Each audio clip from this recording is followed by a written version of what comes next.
Roh Kudus yang membuat itu. Aduh, sex intercourse, terjadi hubungan persetubuhan antara Roh Kudus dengan anak darah Maria, perawan Maria, usianya 12 tahun waktu itu. Disetubuh oleh astagfirullahaladzim. Astagfirullahaladzim.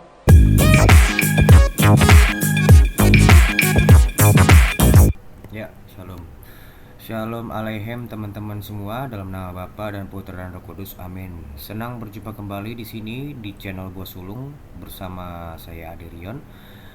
Di kesempatan kali ini saya akan mencoba menanggapi video dari Ustadz Kainama yang saya ambil dari channel Salima TV dengan judul videonya yaitu Dauro Kristologi One Faith Direction.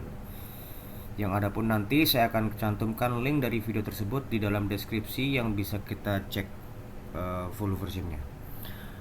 Total durasi video ini sepanjang 2 jam 19 menit 37 detik, di mana saya tidak mungkin merespon semua isi dari video ini, tapi akan saya highlight bagian-bagian tertentu yang sebagai Kristen saya berhak untuk menjawab kajian Ustadz Kainama tersebut yang saya nilai sangat jauh dari kata benar, sangat kental dengan penistaan saya rasa, dan tidak akademisi sama sekali. Video ini bukan bermaksud untuk menghina Ustadz Kainama, tetapi argumen dan opini beliau sangat patut untuk mendapat respon dari kami, khususnya saya sebagai Kristen yang memang diberi amanah untuk memberi pertanggunggan jawab atas iman dan pengharapan yang ada di dalam diri kami. Video respon ini nanti akan saya buat berseri karena memang banyak hal yang harus saya tanggapi dan tidak mungkin saya membuat semua di dalam satu video karena itu akan memakan waktu terlalu lama. Dan adapun judul dari video respon yang saya buat ini saya beri judul Kainama Gebuk Angin.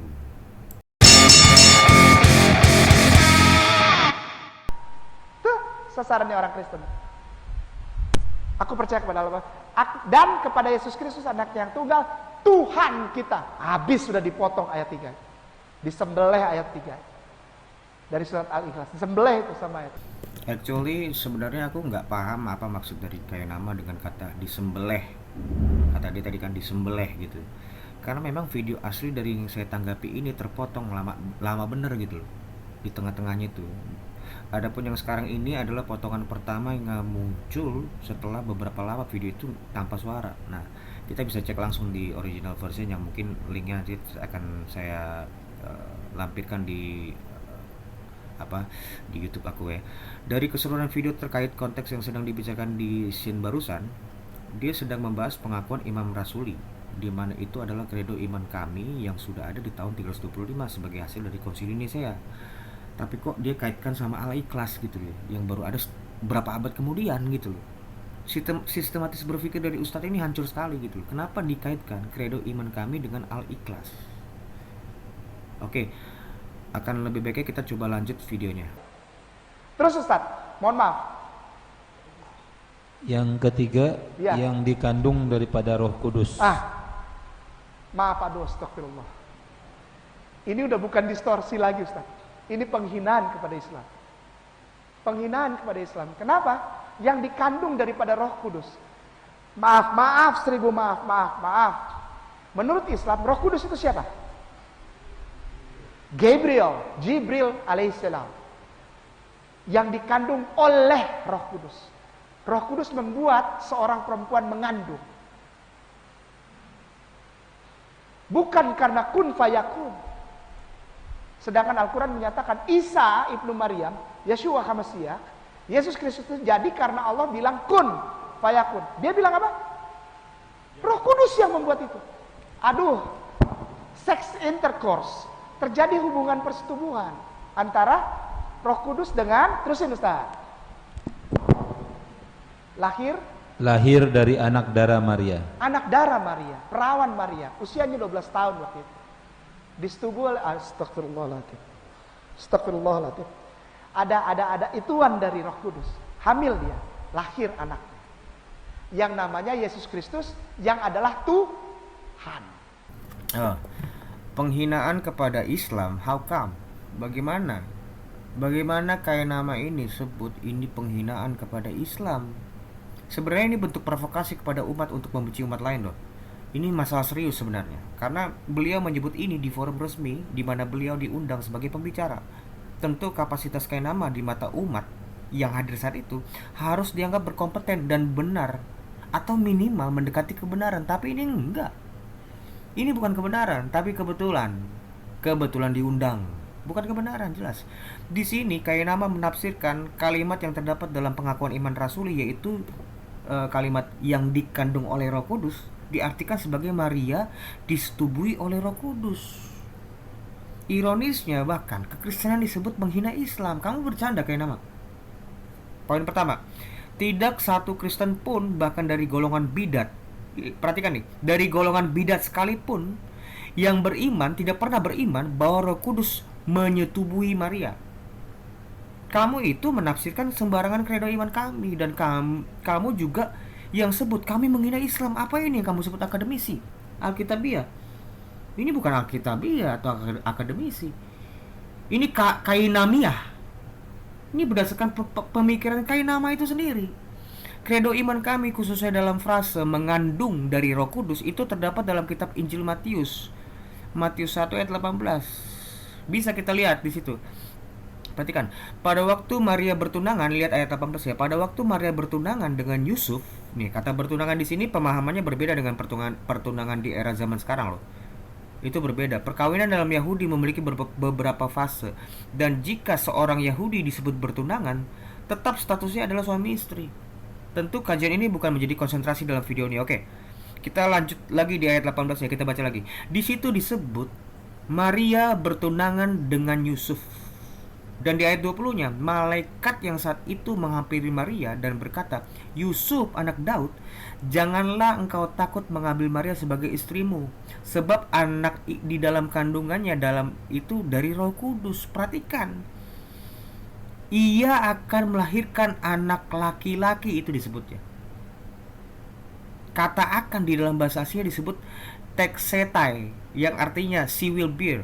Dia akan melahirkan, to produce from seed as a mother, ya, melalui kuasa, melalui benih, maksudnya menghasilkan atau melahirkan benih sebagai ibu akan gitu loh. She will.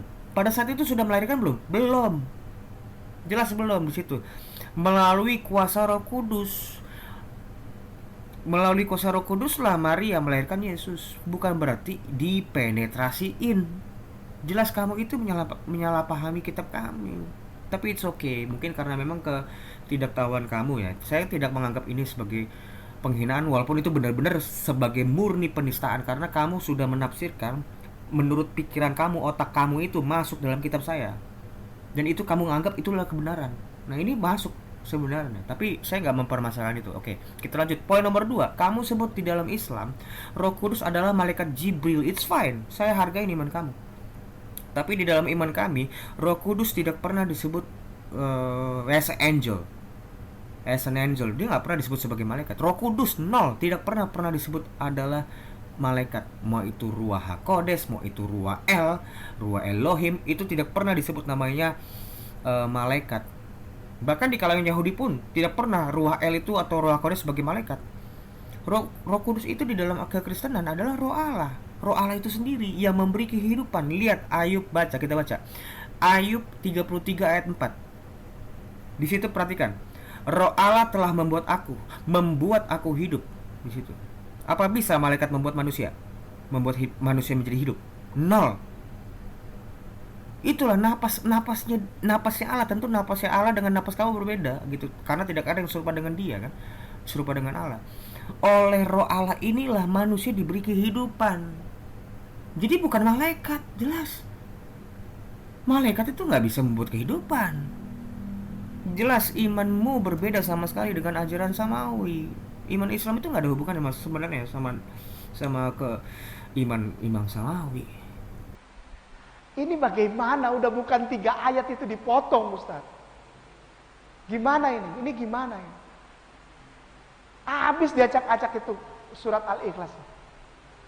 Mengganggu benar nih. Tapi yang dibilang mengganggu pasti orang Islam. Radikal. Anti toleransi. Tahu ayat ini nih untuk menghina. Enggak menghina, bos, kita baca doa. Enggak ada penghinaan di sini. Ini justru memuliakan. Belum tentu kalau saya nggak ngomong gini, Ustaz tahu doa ini, Ustaz Kalau saya nggak ngomong, Ustaz tahu doa ini? Ini namanya justru mempromosikan mereka atas kegoblokan. Itulah kenapa judul dari video ini saya beri judul kayak nama menggebuk angin. Dia berbicara seolah-olah itu adalah iman kekristenan, padahal iman kekristenan tidak pernah berbicara atau mempunyai pemahaman seperti apa yang dia tampilkan atau apa dia yang bicarakan di forum itu. Disebutlah habis diacak-acak tuh surat Al-Ikhlas. Apa hubungannya pengakuan iman rasuli dengan surah Al-Ikhlas? Pengakuan iman rasuli sudah ada tahun 325 Masehi. Bagaimana bisa yang diacak-acak baru muncul setelah ratusan tahun setelahnya? Itu kan jelas nggak mungkin, nggak logika. Itulah kenapa kayak nama itu ya memukul angin. Dia tidak berbicara, dia tidak penyerang iman kekristenan. Dia berpikir itu adalah iman kekristenan, padahal itu pikiran dia sendiri yang dia gebuk. Itu. Yang kedua, tapi yang dibilang mengganggu pasti orang Islam radikal, anti toleransi. Ini terserah netizen sendiri yang menilai. Jelas di sini memang dia yang melakukan intoleransi. Kalau memang dia bertoleransi, dia nggak perlu melakukan penafsiran yang ngaco seperti ini terhadap iman orang lain. Apa itu disebut toleransi? Ya, poin yang ketiga, nggak menghina bos, kita baca doang, justru memuliakan. Bagaimana kamu bisa bilang kamu nggak menghina? Cuman baca doang, cuman baca. Bukan, otak kamu masuk ke kitab ini. Otak kamu dari tadi yang kamu bicarakan, bukan kitab saya. Bukan iman kekristenan yang kamu bicarakan. So, terima kasih atas waktunya untuk mampir ke channel Gua Sulung bersama saya Aderion. Nantikan kelanjutan dari seri 1 ini yang dibuat berseri. Kemuliaan bagi Sang Bapa, Sang Putra, serta Sang Roh Kudus sekarang dan selalu serta sepanjang abad. Amin.